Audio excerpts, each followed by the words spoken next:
အားလုံးပဲမင်္ဂလာပါလို့ယေရှုခရစ်တော်ဖခင်ရဲ့နာမတော်အဖြစ်ကြိုဆိုနှုတ်ခွန်းဆက်တယ်လို့ပါတယ်ကျွန်တော်ကျမတို့ရဲ့ဘဝအသက်တာမှာဖခင်သခင်နဲ့ဝေးရင်ဝက်လောက်တောင်မှတန်ဖို့ရှိတော့မှာမဟုတ်ပါဘူးကျွန်တော်ကျမတို့ရဲ့အသက်တာဟာ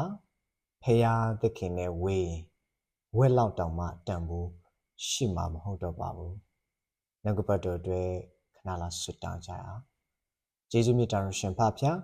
ပြင်ဆင်ပေးသောအချိန်တိုင်းအသက်တာအတွက်ကျေးဇူးချီးမွမ်းပါတယ်။ကြားနာရမည်နှုတ်ကပတ်တော်ပေါ်မှာဝိညာဉ်တကူဆွကျေးဇူးဉာဏ်ပညာများကိုသွန်လောင်းစေတော်မူပါ။ဘရရှင်ဖဖျားရဲ့ပြင်ဆင်ပေးသောဝိညာဉ်တကူဝိညာဉ်မျက်စိဝိညာဉ်အလင်းအသက်တာ၌ဖြစ်စေ၍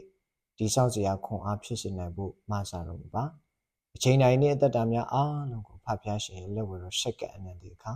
အဖိုင်တပါရီတော်သားတော်သခင်ရှုခရစ်တော်ဖျားမြတ်သောမဟာနာမကိုမြည်ပြုလျက်ယူသည်လေးမြတ်စွာဘုရားတောင်းဆက်ကပင့်ဖိတ်အသနာခံတောင်းလျှောက်ကြပါ၏မြတ်တော်ရှင်ပါအာမင်နှုတ်ကပတ်တော်ကကျွန်တော်ကျမတို့ဘဝသက်တာမှာဘုရားသခင်နဲ့ဝေးရင်ဝဲလောက်တော်မှတန်ဖို့ရှိမှာမဟုတ်တော့ပါဘူးနှုတ်ကပတ်တော်ကိုအခြေပြုပြီးတော့အကျမ်းစာအဖြစ်ဟောပြလုပ်ပါတယ်လုကာအခန်းကြီး15အငယ်16ကနေ19ဖြစ်ပါတယ်လုကာအခန်းကြီး15အငယ်16 19သူသည်ဝက်စားတတ်သောပဲတောက်ကိုပင်စားချင်မတတ်ငတ်မွတ်လျက်နေရ၏အဘေသူများအစာကိုမကြွေးထိုအခါတတိယလင်ငါအဘ၏အိမ်၌အခစားသောသူများတို့သည်ဝါစွာစားရကြ၏ငါမူကားဤပြည်၌တေလောက်အောင်အငတ်ခံရ၏နှုတ်ကပတ်တော်အဖြစ်ခွန်အားယူနိုင်မယ်လို့မျှော်လင့်ပါတယ်ဒီလုကာအခန်းကြီး15အငယ်16-19ကဒါသားငယ်လေးရဲ့အဖြစ်အပျက်ကိုဖော်ပြထားတဲ့နှုတ်ကပတ်တော်ဖြစ်ပါတယ်ဆိုတော့သားငယ်ကအဖေစီကနေရတဲ့ရထိုက်တဲ့စီးစိမ်ဥစ္စာအမွေတွေအားလုံးကိုယူပြီးတော့အဖေအိမ်ကနေထွက်သွားတာဖြစ်ပါတယ်အဖေအိမ်ကနေထွက်သွားရုံမကဘူးအဖေနဲ့အဝေးဆုံးသောပြည်သွားပါတယ်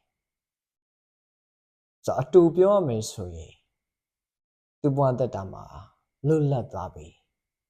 ပျော်ပါပြီးတော့ဘဝအသက်တာကိုသူ့ဘာသာသူ့အလိုကျဖြတ်တန်းပြီးအသက်ရှင်ခဲ့ပါတယ်နောက်ဆုံးကြတော့အဖေနဲ့ဝေးသွားတဲ့သားတစ်ယောက်ရဲ့ခံစားချက်ကိုကျွန်တော်တို့ဒီနေရာမှာတွေ့ပါတယ်။သားငယ်လေးသူ့ဘဝသက်တာမှာစီးစိမ်ဥစ္စာကုန်ပြီးဘာမှမရှိတော့တဲ့အချိန်မှာဘလောက်တောင်မှဘဝကြီးကစုပ်ပြတ်တက်သွားတယ်လေဆိုရင်ဝက်စာကိုတော့မှစားဖို့ရန်အတွက်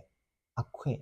မရှိတော့ပါဘူးဝက်စာကိုစားဖို့ရန်အတွက်အခွင့်မရှိခဲ့ပါဘူးဒါကြောင့်ဒီမှာရှိတဲ့ဓမ္မမိတ်ဆွေများအဖေရဲ့ရင်ခွင်နဲ့ဝေးရင်အဖေနဲ့ဝေးရာကိုထွက်သွားရင်သားငယ်ကဲ့သို့ပဲဝက်စာကိုတော့မှစားခွင့်မရတော့တဲ့ဘဝ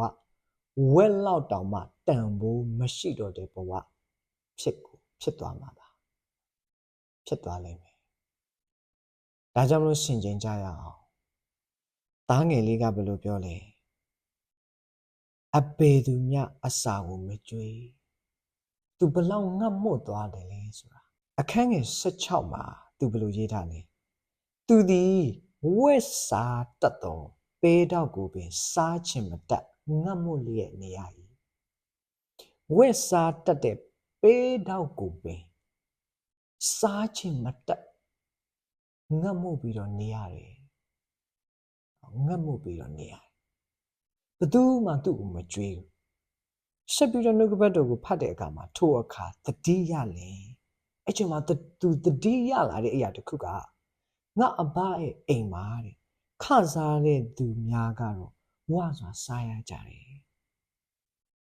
ငါမူကားဤပြည်၌သေလောက်အောင်အငတ်ခံရ၏ဒ ဒီနေ့အဖေနဲ့ဝေးသွားရင်လွတ်လပ်မယ်လို့မထင်နဲ့အဖေနဲ့ဝေးသွားရင်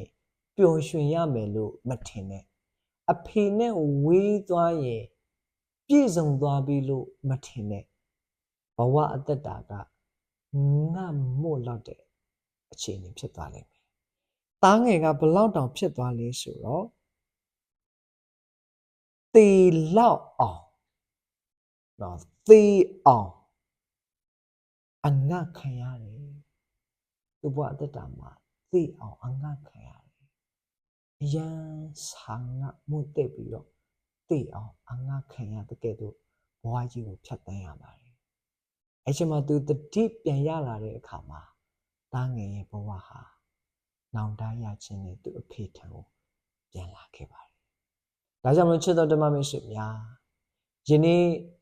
အဖေရင်ခွင်နဲ့ဝေးမသွားပါနဲ့။အဖေနဲ့ဝေးရင်လွတ်လပ်မယ်လို့မထင်နဲ့။အဖေနဲ့ဝေးရင်ဘဝကြီးကဝက်လောက်တောင်မှတန်ဖိုးမရှိတော့ပါဘူး။ဒါကြောင့်မလို့ချစ်တော်ဓမ္မမိတ်ဆွေများဖာရဲ့ရင်ခွင်တော်နဲ့ဝေးသောအသက်တာမဟုတ်ပဲနဲ့ဖရာသခင်ရဲ့ရင်ခွင်တော်နဲ့အနည်းဆုံးနေလျက်ဖရာရဲ့အလိုတော်တိုင်းအသက်ရှင်ရှောက်လန်းနိုင်ကြသောယုံကြည်သူဓမ္မမိတ်ဆွေအသီးသီးဖြစ်စေဖို့ရန်အတွက်နှုတ်ကပတ်တော်အဖြစ်ဖော်ပြဝေငှပေးလိုပါတယ်။ကြားနာသောနှုတ်ကပတ်တော်ပေါ်မှာဖျားရှင်ဆက်လက်သားပြီးကောင်းချီးပေးပါစေ။အာမင်။